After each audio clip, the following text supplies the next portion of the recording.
प्रेमियों, श्री श्रोताओं, संप्रति हम सब ऋग्वेद के प्रथम मंडल के 186वें सूक्त के 5वें मंत्र की व्याख्या में प्रवेश करने जा रहे हैं। यह मंत्र त्रिष्टुप नामक छंद में निबद्ध है। मंत्र दृष्टा ऋषि हैं अगस्त, मैत्रा, वरुण और देवता हैं विश्व देवा। इस मंत्र का शीर्षक है कि विश्व देवा के अंतर्गत आने वाले अहिर्बुघ्न देवता और देवी स्वरूपा नदियां कल्याण करें।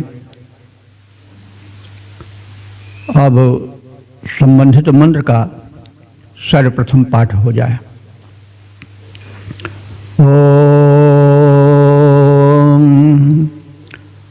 उत उत नो हिर्बुधन्यो मयस्कः शिशुं न पिप्यूषीव वेति सिन्धुः येन नपातमपां जुनाम मनोजुवो वृषणो यम वहन्ति। शब्दार्थ भावार्थात से परिचय प्राप्त करें। जैसा कहा गया है कि इसमें अहिर्बुघ्न देवता और नदियों की वंदना है। तो अहिर्बुघ्न देवता को हम किस रूप में पहचानें, यह बड़ा आवश्यक है।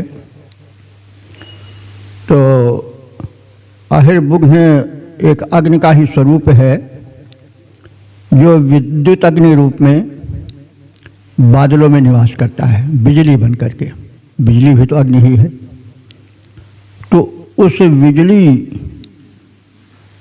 से वृष्टि का घनिष्ठ संबंध है। उसकी ऊष्मा से मेघ बरसाऊ बनते हैं और जैसे कोई तलवार या चाकू चला करके कहीं भरा हुआ जल छूटने के लिए विवश कर दे, निकल कर बाहर आने के लिए विवश कर दे, वैसे बिजली चमक करके मेघों को फाड़ करके कुछ ऊष्मा उत्पन्न करके वृष्टि का विधान करती है। वो दिव्य है, देवता है। अगर वो न होती तो वृष्टि में बाधा आती। उसी प्रकार से एक अग्नि वो भी है जो कि जल भरे मेघों को संभाले रहती है। मेघ एक उस बड़े भारी पात्र की तरह समझे जा सकते हैं, मशक की तरह, जिसमें कि अपार जलराशि भरी रहती है। जल का वजन भी बहुत होता है। लेकिन यह भी विचारने की बात है कि वह जल एक साथ पृथ्वी पर नहीं आने पाता। कभी कभी बादल फट जाने की घटना सुनाई पड़ती है पहाड़ों पर खास रूप से। तो फिर एक प्रदेश आ जाती है, घनघोर वृष्टि होती है। तो बादल जो कि जल भरे, विपुल जलराशि भरे रहते हैं और पृथ्वी की आकर्षण शक्ति बड़ी प्रबल होती है। वो तो हम अनुमान करें तो मतलब चकरा जाएगी बुद्धि। एक जल भरे कटोरी की तरह धरती नाच रही है आकाश में। लेकिन धरती के बाहर वह सागर का अथाह जल नहीं जा पाता, उससे चिपटा रहता है, क्योंकि धरती की आकर्षण शक्ति उसको खींचे रहती है। तो धरती में प्रबल आकर्षण शक्ति है। तो अपार जलभार भरे हुए मेघ क्यों नहीं धरती पर गिर पड़ते, इसको भी संभालने की व्यवस्था है। तो जो दिव्य शक्ति उसको संभाले रहती है, उसका भी इसमें वर्णन है। तो वो भी विद्युत अग्नि या वो अग्नि है, क्योंकि अग्नि का गुण होता है किसी वस्तु को ऊपर उठाना। जल बाष्प बन करके अग्नि ही तो उठाती है। वो अग्नि एक ही है, चाहे सूर्य की अग्नि हो, किरणों में का ताप हो, चाहे जलती हुई अग्नि हो जो चूल्हे में जलती है और भाप बनाती है, जल को ऊपर उठाती है। तो अग्नि किसी वस्तु को ऊपर की ओर ले जाती है। तो कुछ ऐसी व्यवस्था ज़रूर है जो कि बादलों से पानी को बरसाती है और पूरे बादल, जल भरे बादल एकाएक नीचे नहीं आ पाते हैं, संतुलन बना रहता है। अगर ये संतुलन बिगड़ जाए तो फिर प्रलय हो जाए, तुरंत इतना पानी गिरे कि सब बह जाए, बादल फट जाएं। तो ये एक सुव्यवस्था है। तो उस व्यवस्था को कायम करने वाली कोई दिव्य शक्ति है। उस दिव्य शक्ति को यहाँ अहिर्बुघ्न और उस विद्युतीय अग्नि को, या जो कि जल को संभाले हुए रहती है, गिराती भी है, उसके यहाँ पर वैज्ञानिक प्रारूप ऋषि ने प्रस्तुत किया है। इन सब पर शोध की भी आवश्यकता है ताकि जन सामान्य को इसका परिचय प्राप्त हो सके। तो कहा जा रहा था कि इस मंत्र में अहिर्बुघ्न नाम के देवता की कृपा, अहिर्बुघ्न को विद्युत रूप में हम समझें, और वही अग्नि की एक शक्ति है जो कि अपार जलधार भरे हुए मेघों को नीचे बिल्कुल जल गिरा देने के लिए रोके रहता है। तो वो अग्नि की ही शक्ति है, उसकी भी वंदना है। और नदियों की भी वंदना है, मातृ रूप नदियाँ। नदियों का उस समय विशेष महत्व था जबकि आज की तरह जल के स्रोत इतने नहीं थे, नलकूप आदि की तरह। तो नदियों का बड़ा महत्व था, इसीलिए नगर जो है नदियों के तट पर ही बसे हैं। तो नदियों की भी वंदना की गई है और उन सबसे उनकी कृपा की कांक्षा की गई है। तो इस भूमिका में हम मंत्र को देखें। अब शब्दार्थ की ओर बढ़ें।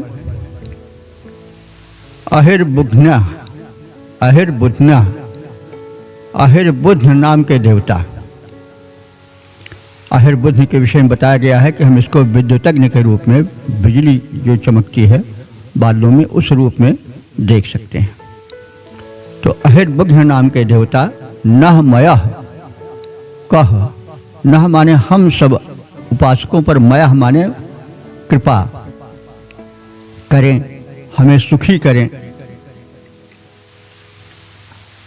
और पिप्पिशी सिंधवा, पिप्पिशी कहते हैं जल से तृप्त करने वाली। सिंधु माने नदी। सिंधु एक नदी विशेष भी है, लेकिन सिंधु सामान्य नदियों के लिए भी आता है। वैसे समुद्र के लिए भी प्रयुक्त होता है। ज़्यादातर लोग सिंधु का अर्थ या तो सिंधु नदी जानते हैं या समुद्र जानते हैं, लेकिन ऋग्वेद में सिंधु का प्रयोग है उस सामान्य नदियों के लिए भी हुआ है।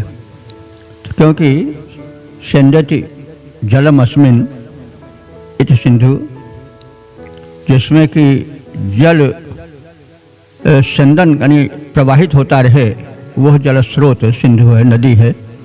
तो इस प्रकार से नदी का अर्थ या सिंधु का अर्थ नदी होता है।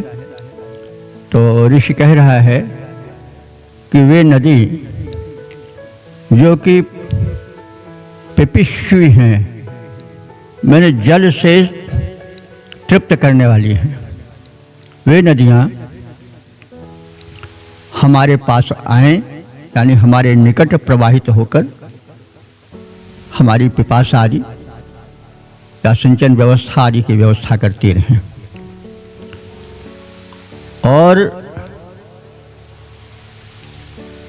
घोड़े, इसे कह के जुआ वृषण, वृषण माने बलवान घोड़े, यम वहंती, जिस शक्ति को ढोते हैं, संभाले रहते हैं, अपने ऊपर धारण किए रहते हैं, जो और जो मन के समान वेगवान हैं, ऐसे बादल रूपी घोड़े जिस उस शक्ति को ले जाते हैं अग्नि रूप में, जो कि अपाम नपातम, जल को नीचे नहीं गिरने देती। तो इस अग्नि की भी वयम जो नाम हम स्तुत करते हैं। अभी जैसे कहा गया है पहले प्रारंभ में ही कि कोई एक ऐसी शक्ति अवश्य है जो कि अपार जलधार भरे हुए बादलों को और उसके नीर को अचानक धरती पर नहीं आने देती है, धीरे धीरे बूंदों के रूप में बरसाती है, जिससे एक संतुलन बना रहता है। जल प्रवाह इतना नहीं भर जाता है इकट्ठे कि बाढ़ आ जाए, सब कुछ बह जाए। तो वह भी एक शक्ति है जो ऐसा करती है। तो उसको, उस शक्ति को यहाँ स्मरण किया गया है। अपाम नपातम माने जल ना नीचे गिरने देने वाली, तो विद्युत शक्ति ही है। वह विद्युत भी एक अग्नि है, तो अग्नि ऊपर को उठाए रहती है। इससे यह वैज्ञानिकता सिद्ध होती है कि जो जल है बादलों में भरा हुआ, वह अचानक धरती के प्रबल आकर्षण शक्ति क्यों नहीं बरस पड़ता है, टपक पड़ता है या फाट पड़ता है। तो उसके पीछे एक शक्ति है, वह शक्ति है एक अग्नि, जिसको अपाम नपात कहा गया है, जल को न गिरने देने वाली शक्ति कहा गया है। तो उस अदृश्य शक्ति की भी हम वंदना करते हैं, जो कि अपनी ऊष्मा फैला करके बादलों को के जल को नीचे एकदम फट जाने से रोके रहती है और बादलों पर के बादल रूपी घोड़ों पर चढ़ी हुई आकाश में चलती रहती है। तो इस प्रकार से अहिर्बुद्ध यानी विद्युत रूप अग्नि देव अंतरिक्षीय मेघों से जल वर्षा कर हमें सुखी करें। शिशु को पोषण प्रदान करने वाली माता के समान पयपूरिता, पैमाने जल भी होता है, पैमाने दुग्ध भी होता है। तो शिशु को पोषण प्रदान करने वाली ममतामयी माता के समान पयपूरिता नदियाँ हमारे समीप होकर प्रवाहित होती रहें। जल को संभालने वाले विद्युत रूप अग्नि की हम पुनः वंदना करते हैं, जो कि मन के समान वेगशाली बलि मेघ रूपी घोड़ों द्वारा आकाश में संभाले रहते हैं और गतिशील बनाए रहते हैं। इसका पद रूपांतरण देखें। अहिबुद्ध देवता वृष्टि कर हमको सुखी करें। अहिबुद्ध देवता वृष्टि कर हमको सुखी करें। जननी जो पोषक सरिताओं में पय भूरि भरे। बादल रूप बलि घोड़ों पर चढ़े हुए जो आते, ऐसे विद्युत रूप अग्नि को हम प्रार्थना सुनाते। तो विद्युत रूप अग्नि का वर्षण से घनिष्ठ संबंध है। वह मेघों पर प्रहार कर उन्हें नियंत्रित कर वृष्टि हेतु प्रेरित करते रहते हैं और ऊष्मा बन करके बादलों को एकदम न बरस जाने के लिए संभाले रहते हैं, रोके रहते हैं। तो बादलों में बसी बिजली को ही अहिर्बुद्ध देवता का नाम दिया गया है। ओम। वेद प्रेमियों, सुधी श्रोताओं, संप्रति हम सब ऋग्वेद के प्रथम मंडल के 186वें सूक्त के 6ठे मंत्र की व्याख्या में प्रवेश करने जा रहे हैं। यह मंत्र त्रिष्टुप नामक छंद में निबद्ध है। मंत्र दृष्टा हैं अगस्त्यमैत्रा वरुण और देवता हैं विश्व देवा। इस मंत्र का प्रतिपाद्य है त्वष्टा और इंद्रदेव का यज्ञ में आवाहन। अब संबंधित मंत्र का सर्वप्रथम पाठ हो जाए।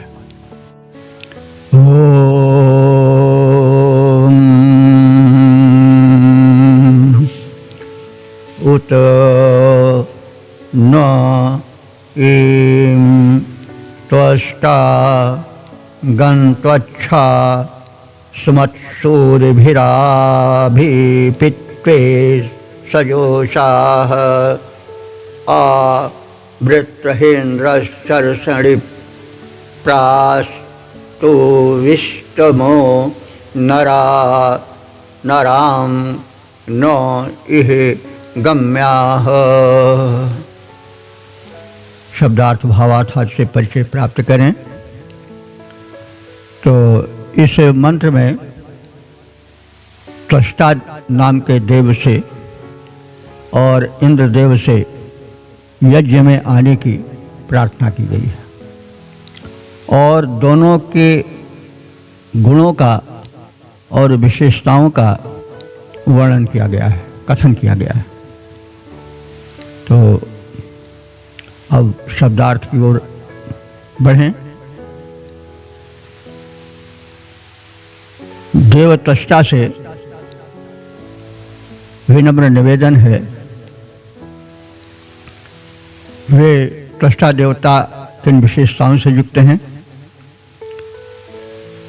कि ईम अभिषेक्ते, जो हमारे इन यज्ञ कर्मों में आने वाले हैं, और सूर्य भी सजोषा, सूर्य कहते हैं विद्वान को, ज्ञानी को। तो सूर्य भी माने तृतीया है, साथ के अर्थ में सहयोगी तृतीया, जो कि विद्वानों, किन विद्वानों, जो कि ऋत्विक हैं, यज्ञ कराते हैं, और जो कि अस्तोता हैं, स्तुति करते हैं, ऐसे पुरोधाओं विद्वानों से जो सजोषा माने हिल मिलकर प्रेम पूर्वक रहने वाले हैं, ऐसे त्वष्टा देवता। त्वष्टा को पिछले मंत्रों में बताया गया है, फिर भी जान लें। त्वष्टा देवता एक शिल्पी देवता हैं, जो शिल्प कर्म में दक्ष हैं, देव शिल्पी हैं, ऐसा माना जा सकता है। तो ये देव शिल्पी जो त्वष्टा देवता हैं, वे विद्वानों, यज्ञ कर्ताओं, बुद्धिमान स्तुतिकर्ताओं के निकट हिल मिलकर रहने वाले हैं। वे नह अच्छ आगंतु, वे हमारे इस यज्ञ कर्म में सीधे आए, विधिवत आए। उत माने और। अब आगे इंद्र के विशेषण हैं। तो वे इंद्र जो कि चर्षणी प्राह, चर्षणी कहते हैं प्रजाजनों के, लोकप्रिय हैं, और तुबिस्तमः शक्ति संपन्न है। और कैसे हैं? वृत्रहा, वृत्तासुर, वृत्तासुर के घातक हैं, नष्ट करने वाले हैं, संहारक हैं, और लोकप्रिय हैं। ऐसे इंद्र नह नराम इह आगम्या, हम मनुष्यों के बीच में, उपासकों के बीच में, इह माने यहाँ इस यज्ञ स्थल पर, आगम्या माने पधारें, आए। तो विद्वानों से मिलकर प्रेम पूर्वक रहने वाले त्वष्टा देव, देवशिल्पी तथा मनुष्यों के तृप्तिदायक, बहुतों से प्रशंसित वृत्र हंता, वृत्तासुर के संहारक इंद्रदेव जो लोकप्रिय हैं, वे हमारे इस यज्ञ कर्म में पधारें, ऐसी प्रार्थना है। पद्य रूपांतरण देखें। विद्वानों से प्रेम पूर्वक जो संबंध निभाएं, विद्वानों से प्रेम पूर्वक जो संबंध निभाएं, ऐसे त्वष्टा देव हमारे यज्ञ कर्म में आए। तृप्ति विधायक, जनप्रिय, जन से परम प्रशंसा पाए, वृत्र निहंता इंद्रदेव वे यज्ञ भूमि पर आए। ओम। वेद प्रेमियों, सुधी श्रोताओं, संप्रति हम सब ऋग्वेद के प्रथम मंडल के 186वें सूक्त के 7वें मंत्र की व्याख्या में प्रवेश करने जा रहे हैं। यह मंत्र त्रिष्टुप नामक छंद में निबद्ध है। मंत्र दृष्टा ऋषि अगस्त मैत्रा वरुण हैं और देवता हैं विश्व देवा। विश्व देवा में यहाँ इंद्र देव की विशेष स्तुति है। इस मंत्र का शीर्षक है इंद्र की भक्ति में आसक्ति का कथन। अब संबंधित मंत्र का सर्वप्रथम पाठ हो जाए।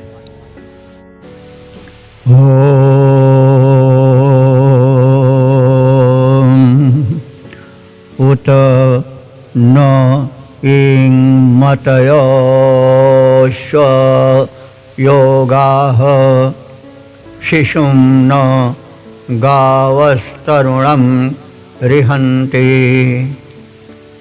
तमीं गिरो जनयो न पत्नीः सुरभिष्टमं नरा न संत।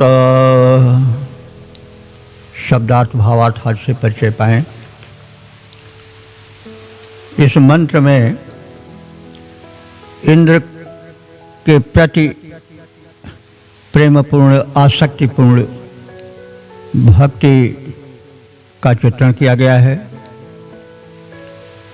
और बुद्ध की चंचलता इंद्र के ध्यान में और प्रेम में एकाग्र हो जाती है, इस बात का कथन किया गया है। आसक्ति भाव की भक्ति का इसमें चित्रण दिखाई पड़ता है। अब शब्दार्थ के परिज्ञान के साथ आगे बढ़ें। नह अश्व योगाः मतयः। नह माने हम सब उपासकों की, मतयः माने बुद्धियां कैसी हैं? अश्व योगाः। अश्व यानी घोड़ों के समान हैं, यानी वे चंचल हैं और प्रबल हैं। वे सांसारिक विषयों में इधर उधर भटका करती हैं, कभी एक विषय पर टिक नहीं पाती हैं। तो चतुर्दिक गतिशील हमारी अश्ववत बुद्धियां ईम तरुणम इंद्रम रिहन्ति। इस तरुण यानी नित्य युवा बने रहने वाले इंद्र की स्तुति में रिहन्ति अत्यधिक तल्लीन होती हैं, आनंदित होती हैं, एकाग्र होती हैं। उस एकाग्रता को दृष्टांत द्वारा सिद्ध किया जा रहा है, प्रकट किया जा रहा है।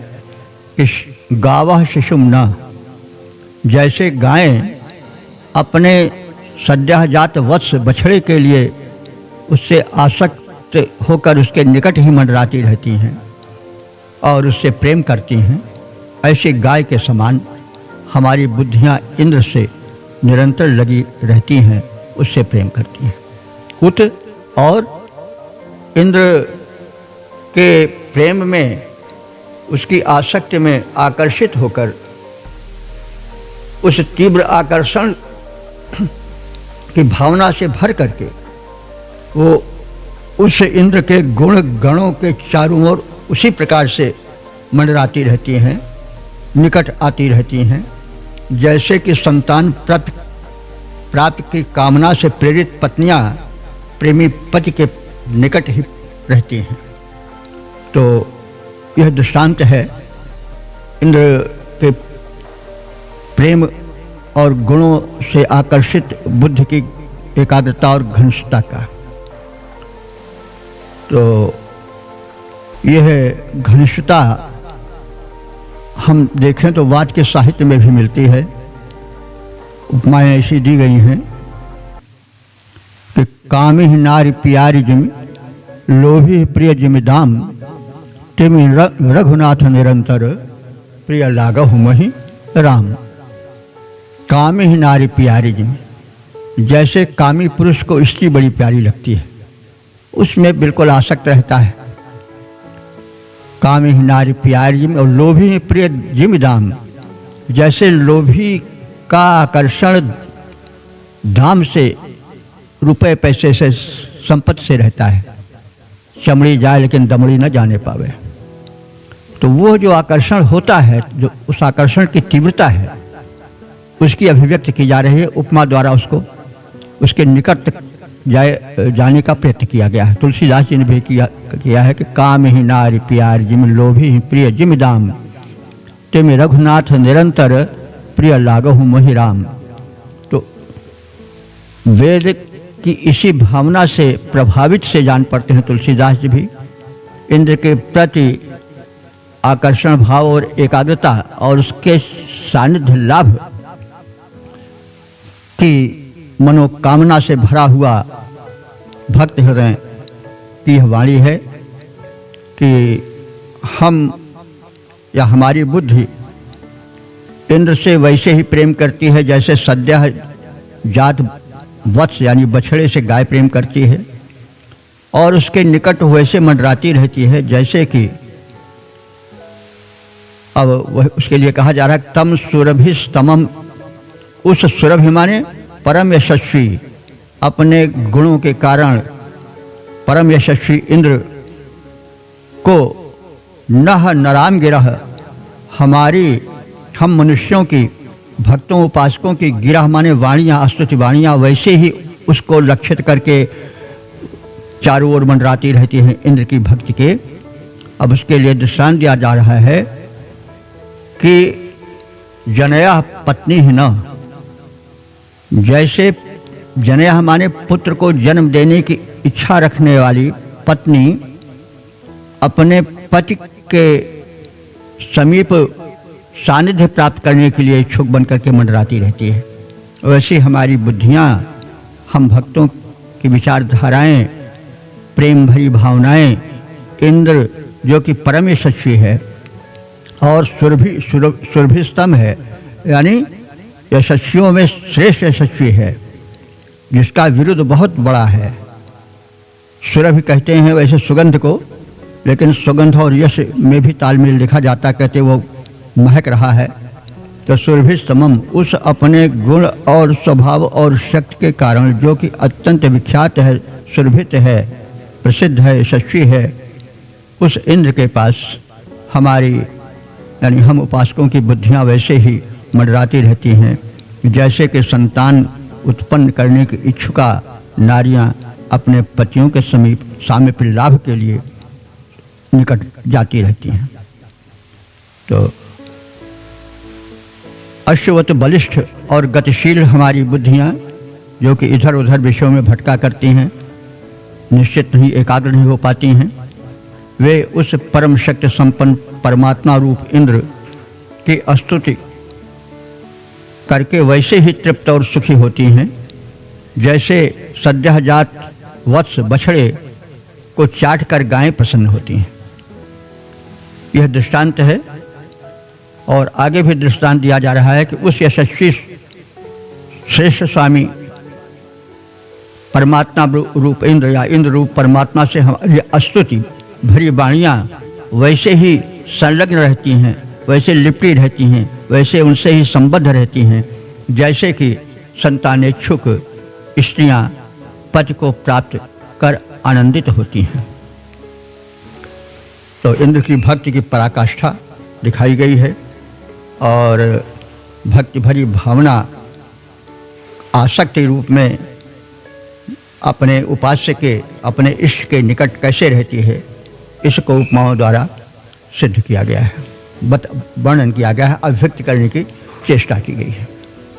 पद रूपांतरण है, होती तृप्त इंद्र स्तुति से बुद्धि हमारी वैसे, होती तृप्त इंद्र स्तुति से बुद्धि हमारी वैसे, चाट वत्स को तृप्त हुआ करती हैं गायें जैसे। स्तुतियाँ प्रिय परमात्मा से जुड़ जाती हैं वैसे, सुत कांक्षणी नारियां पति से मिल सुख पाती जैसे। सुत कांक्षणी नारियां पति से मिल सुख पाती जैसे, वही भावना है। काम ही नारी प्यार जिम लोभी प्रिय जिम दाम, तिम रघुनाथ निरंतर प्रिय लागहु मोहि राम। ओम वेद प्रेमियों, सुधी श्रोताओं, संप्रति हम सब ऋग्वेद के प्रथम मंडल के 186वें सूक्त के 8वें मंत्र की व्याख्या में प्रवेश करने जा रहे हैं। यह मंत्र त्रिष्टुप नामक छंद में निबद्ध है। मंत्र दृष्टा ऋषि हैं अगस्त, मैत्र, वरुण और देवता हैं विश्वदेवा। विश्वदेवा में अब इस मंत्र में मरुदगण और द्यावा पृथ्वी को आमंत्रित किया जा रहा है। अस्तु, इस मंत्र का प्रतिपाद्य है मरुदगण और द्यावा पृथ्वी हमारे यज्ञ में आमंत्रित हैं। अब संबंधित मंत्र का सर्वप्रथम पाठ हो जाए।